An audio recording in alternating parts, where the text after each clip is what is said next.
What's up, guys? My name is Anthony Furman. I'm here with BarBend, and today we're going to go over World's Strongest Man 2020. I'm going to go over some of my picks, sleepers, and give a little info about this year, because this year is very, very unique and very different.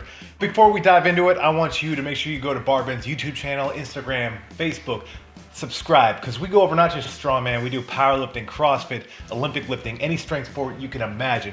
All right, so real quick, a little backstory. Imagine a year which no live events are taking place, right, for strongman. Recently, we got some amateur shows going.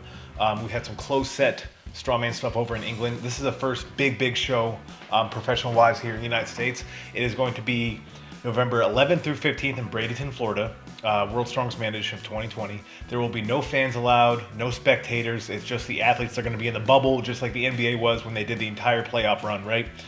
Athletes are a creature of habit. We have the way we train, the people we train with, the gear we use, the food we eat. It's all one big routine. Now, when you take people out of their element, out of their routines, you start affecting the way they could possibly perform. There's two schools of thought on this. Personally, I think it harkens back to the old days of strongman. You know, everyone knows that Thor had his hype crew. I think he had, 20 or 30 people every day to slap him on the back before he lifted, right? Some people need that, some people don't, so it'll be very, very fun to see. You got someone like Trey Mitchell who has nobody. He didn't even have anybody load his weights for him when he went for a world record in the deadlift a few weeks ago. So everyone's going to react differently, and I think the people that train minimalists are going to do better in this kind of scenario. Speaking of the athletes, let's go over a roster here. I actually know a lot of these guys. I've been blessed to be able to compete with a lot of these guys.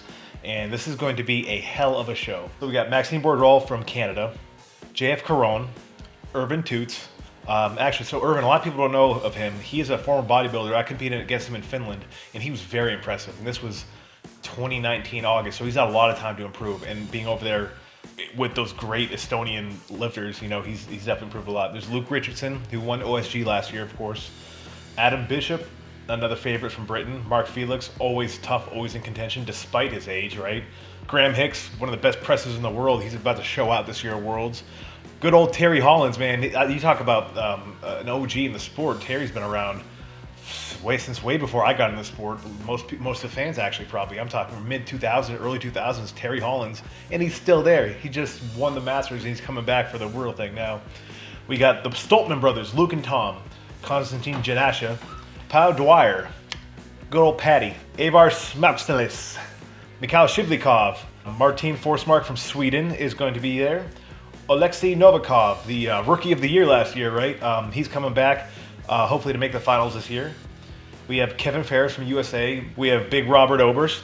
Bobby Thompson, he's getting his first opportunity. He won the Arnold Amateur, competed at the Arnold main stage this year.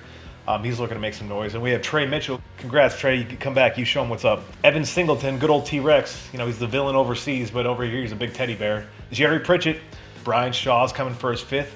Gabe Pena, who's representing Mexico because of his heritage, out of Texas, is competing. He is an American professional. This would be his first big show, actually. He's very strong, very well-rounded. I've known him for years, and I think he's going to have a hell of a showing here.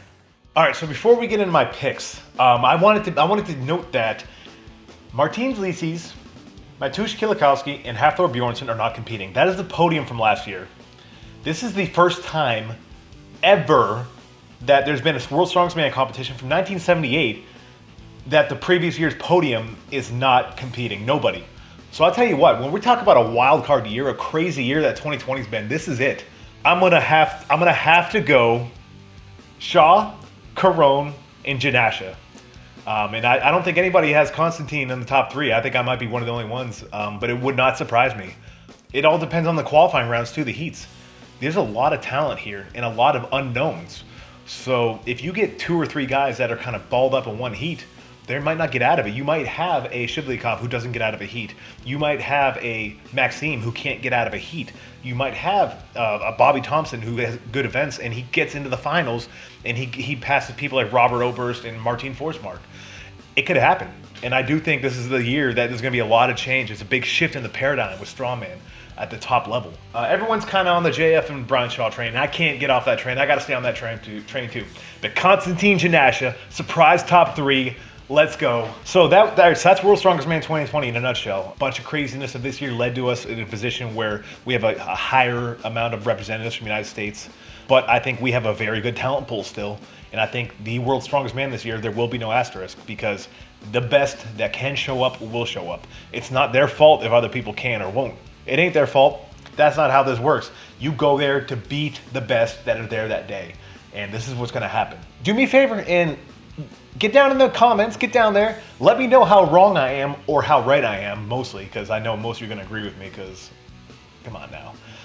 But yeah, get in the comments. Let us know what you think, what you feel. And I will catch you guys on the back end of this.